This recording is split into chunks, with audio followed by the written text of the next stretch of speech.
नमस्कार students, physics की class में आपका हार्दिक स्वागत है।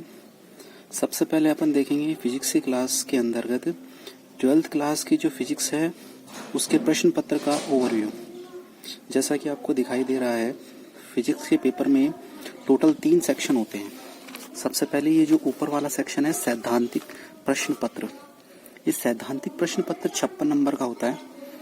उसके नीचे दूसरा है सत्रांक जो स्कूल से भेजे जाते हैं, 3 टेस्ट लिए जाते हैं। उन 3 टेस्टों का एवरेज 14 नंबर भेजा जाता है। फिर उसके पश्चात है प्रायोगिक परीक्षा, जो प्रैक्टिकल परीक्षा होती है वो 30 नंबर की। तो इस तरह मिलाकर कुल ये 56, 14, 30 कुल मिलाकर 100 नंबर का प्रश्न पत्र होता है फिजिक्स का। इस 100 नंबर के जो प्रश्न पत्र में 56 नंबर का सैद्धांतिक प्रश्न पत्र है, इसको टोटल 10 यूनिट में डिवाइड कर सकते हैं। अगर अपन 12th क्लास की बुक के हिसाब से देखें तो उसमें 17 चैप्टर हैं, लेकिन अगर यूनिट के हिसाब से देखें तो टोटल 10 यूनिट आती है, क्योंकि जो नंबरों का क्लासिफिकेशन है वो 10 यूनिट के हिसाब से कर रखा है। तो सबसे पहली यूनिट है स्थिर वैद्युतिकी, जिसका अंक भार 7 है, जो कि 4 भागों में डिवाइड है। फिर दूसरा धारा वैद्युतिकी 5 नंबर, फिर तीसरा विद्युत धारा 5 नंबर, फिर उसके बाद में विद्युत चुंबकीय प्रेरण 7 नंबर, प्रकाशिकी 9 नंबर, प्रकाश विद्युत प्रभाव 4 नंबर, परमाणुवीय भौतिकी 6 नंबर, इलेक्ट्रॉनिकी 6 नंबर, विद्युत चुंबकीय तरंगे, संचार तथा समकालीन भौतिकी 4 नंबर। तो टोटल ये 56 नंबर का प्रश्न पत्र बनता है। अब इसके अंदर सबसे पहले बात करते हैं unit number 1। Basically unit number 1 के अंदर अपने किताब के 4 चैप्टर आते हैं। सबसे पहला चैप्टर का नाम है विद्युत क्षेत्र, दूसरा है गाउस का नियम एवं उसके अनुप्रयोग, तीसरा है विद्युत विभव और चौथा है विद्युत धारिता। हाँ तो बेटा, जैसा कि आपको बताया कि जो अपना पहली यूनिट है उसके अंदर 4 चैप्टर आते हैं। उन 4 चैप्टर में अपन सबसे पहला चैप्टर उठाते हैं स्थिर वैद्युतिकी। देखो, ध्यान रखना हमेशा कि जो वैद्युतिकी है उसको विद्युतिकी नहीं लिखा जाता, वैद्युतिकी लिखा जाता है, क्योंकि वैद्युतिकी सदैव स्थिर आवेश के कारण उत्पन्न होती है, इसलिए इसके पहले स्थिर वैद्युतिकी लगाया जाता है। अगर अपन इसकी परिभाषा देखें तो सबसे पहले स्थिर वैद्युतिकी की परिभाषा, तो देखो बेटा, इसमें क्या होता है कि इसके अंतर्गत स्थिर आवेशों द्वारा उत्पन्न बलों, क्षेत्रों, विभवों का अध्ययन किया जाता है। तो परिभाषा में क्या अपन को पता चला कि स्थिर आवेश, जब भी स्थिर वैद्युतिकी की अपन बात करेंगे तो विराम अवस्था में स्थित आवेश की चर्चा करेंगे। अगर कोई गतिशील आवेश आता है तो वहां पर विद्युत क्षेत्र के साथ साथ चुंबकीय क्षेत्र भी जुड़ जाता है। तो स्थिर वैद्युतिकी में अपन केवल और केवल स्थिर आवेश की चर्चा करेंगे। तो परिभाषा क्या हुई, इसके अंतर्गत स्थिर आवेशों द्वारा उत्पन्न बलों का मतलब फोर्सेस, क्षेत्र यानी फील्ड तथा विभव यानी पोटेंशियल का अध्ययन किया जाता है, वो कहलाता है स्थिर वैद्युतिकी। अब स्थिर वैद्युतिकी काम कहाँ आता अपने, वैसे अपन देखें तो पूरा का पूरा अपन स्थिर वैद्युतिकी से घिरे हुए हैं। इसके कुछ एक एग्जाम्पल्स है, जैसे छाया प्रति मशीन, जो प्रिंट आउट की मशीन होती है उसको छाया प्रति मशीन कहते हैं। कंप्यूटर प्रिंटर, भूकंप लेखी जिसको सिस्मोग्राफ भी बोलते हैं, ये इसके कुछ एक एग्जाम्पल हैं। लेकिन अगर अपन इलेक्ट्रॉनिक्स में देखें, इसको इंग्लिश में इलेक्ट्रोस्टेट बोलते हैं, तो इलेक्ट्रॉनिक्स में जितने भी अपने घरों में उपकरण आते हैं वो सारे के सारे इसी के अनुप्रयोग हैं। जैसे गीजर हो गया, अपना कंप्यूटर हो गया, माइक्रोवेव ओवन हो गया, लैपटॉप, मोबाइल, ये सारे के सारे इसी के अनुप्रयोग हैं।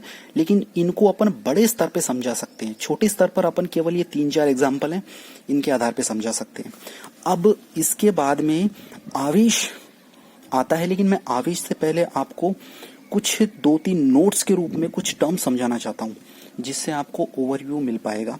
तो सबसे पहला है चालकता के आधार पर पदार्थ के प्रकार। वैसे अगर देखा जाए तो चालकता के आधार पर अपन 3 भागों में इसको डिवाइड कर सकते हैं। ये जो अपन नोट कर रहे हैं, जैसा कि आपको दिखने में आ रहा है, ये नोट है। ये नोट चौथे चैप्टर में भी आता है, यानी वहां पर इन तीनों की परिभाषाएं भी आती हैं।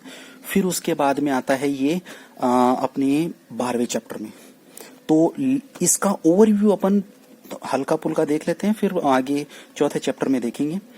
तो चालकता के आधार पर पदार्थ को 3 भागों में डिवाइड कर सकते हैं। पहला है चालक या सुचालक, दूसरा होता है कुचालक या विद्युत रोधी, और तीसरा होता है अर्धचालक। तो चालक या सुचालक, देखो बेटा, इनकी परिभाषा केवल और केवल विद्युत धारा के आधार पर अपन देंगे कि चालक पदार्थ कौन से होते हैं जिनमें विद्युत धारा आसानी से प्रवाहित की जा सकती हो, वो कहलाते हैं चालक पदार्थ या सुचालक पदार्थ। अब विद्युत धारा किस में प्रवाहित की जा सकती है? अपन देखते हैं कि घरों में जो विद्युत धारा है वो तार के द्वारा ही प्रवाहित की जाती है। अब तार किसका बना होता है? धातु का। तो धातु में कौन कौन से तत्व होते हैं? तांबा होता है, जिंक होता है, चांदी होती है, टाइटेनियम होता है, वेनेडियम होता है, कॉपर होता है, ये सारे के सारे होते हैं। तो कुल मिलाकर अपन ये कह सकते हैं कि सभी प्रकार की धातुएं हैं वो चालक पदार्थों के अंतर्गत गिनी जाती हैं। तो मैंने उदाहरण भी लिख रखा है कि तांबा, जिंक, चांदी और सभी धातुएं, तो जिनमें धारा आसानी से प्रवाहित होती हो वो कहलाती हैं अपने चालक या सुचालक पदार्थ। अब इसके कुछ महत्वपूर्ण बिंदु हैं जो बहुत काम आने वाले हैं। सबसे पहला है कि सभी धातुएं उच्च कोटि के चालक होती हैं। मैंने आपको अभी बताया कि जितनी भी धातुएं होती हैं वो उनमें धारा प्रवाहित हो सकती है, तो वो धातुएं उच्च कोटि की चालक होती हैं। दूसरा पॉइंट जैसा आपको दिख रहा है, चांदी विद्युत का सर्वोत्तम सुचालक है। चांदी एक ऐसा तत्व है जिसके अंतर्गत विद्युत धारा की हानि बहुत कम होती है, यानी सर्वोत्तम सुचालक हो गया। और तीसरा पॉइंट है भाई, चालकता क्यों प्रदर्शित की जाती है? चालकता प्रदर्शित करने का कारण है कि जो अपना सुचालक या सुचालक पदार्थ होता है उसमें मुक्त इलेक्ट्रॉन पाए जाते हैं, और वो मुक्त इलेक्ट्रॉन भी बहुत ज्यादा मात्रा में पाए जाते हैं, जिस कारण से इसमें विद्युत धारा उत्पन्न होती है। हाँ स्टूडेंट्स, इसके बाद में दूसरा है कुचालक या विद्युत रोधी। दोनों नाम इसके हैं, कुचालक और विद्युत रोधी। जिसे नाम से पता चल रहा है कुचालक यानी कु प्लस चालक, जिसके अंदर चालकता का गुणधर्म नहीं पाया जाता। तो वे पदार्थ जिनमें विद्युत धारा का प्रवाह नहीं हो सकता हो कुचालक कहलाते हैं। उदाहरण के लिए सूखी लकड़ी, रबर और प्लास्टिक। ध्यान रखना, गीली लकड़ी मत कर देना, सूखी लकड़ी होती है, क्योंकि गीली लकड़ी में जल पाया जाता है और जल एक सुचालक पदार्थ है, क्योंकि जल के अंदर आवेश पाया जाता है H2O। उसकी अपन चर्चा आगे करेंगे। तो कुचालक पदार्थ वे पदार्थ हैं जिनमें विद्युत धारा का प्रवाह नहीं हो सकता, कुचालक कहलाते हैं। इसके महत्वपूर्ण बिंदु से पहले उदाहरण सूखी लकड़ी, रबर और प्लास्टिक।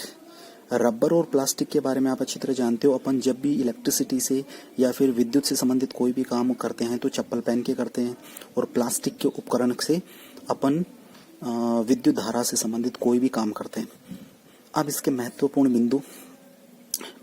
बिंदु में केवल एक बिंदु है, वो ये है कि इनका यह गुण इनमें मुक्त इलेक्ट्रॉनों की कमी के कारण पाया जाता है।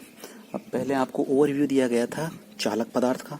चालक पदार्थ में मुक्त इलेक्ट्रॉन पाए जाते थे, इस कारण विद्युत धारा प्रवाहित होती थी, लेकिन इसमें मुक्त इलेक्ट्रॉन नहीं पाए जाते, इसलिए विद्युत धारा प्रवाहित नहीं होती है। फिर इसके बाद में आता है तीसरा अपना पॉइंट, अर्धचालक। अर्धचालक में नाम से पता चल रहा है अर्ध प्लस चालक, जो आधे चालक पदार्थ होते हैं। इसकी प्रॉपर डेफिनेशन होती है वे पदार्थ जो निम्न ताप पर कुचालक परंतु उच्च ताप पर चालक के समान व्यवहार दर्शाते हैं। ध्यान रखना, निम्न ताप पर तो कुचालक होते हैं, परंतु जैसे ही ताप बढ़ता है तो ताप बढ़ने पर ये चालक पदार्थ की भांति व्यवहार करते हैं, और इन्हें कहा जाता है अर्धचालक। इसके उदाहरण हैं सिलिकॉन और जर्मेनियम। ये स्वतंत्र रूप से पाए जाते हैं। महत्वपूर्ण बिंदु में भी देखो लिख रखा है कि केवल सिलिकॉन और जर्मेनियम ही प्रकृति में स्वतंत्र अर्धचालक के रूप में पाए जाते हैं। दूसरा पॉइंट इसमें है कि निम्न ताप पर मुक्त इलेक्ट्रॉन नहीं होते हैं। भाई इसकी परिभाषा में क्या है? इसकी परिभाषा में ये है कि निम्न ताप पर ये कुचालक की तरह व्यवहार करते हैं। कुचालक की तरह व्यवहार कब करेंगे? जब इनमें मुक्त इलेक्ट्रॉन नहीं होंगे।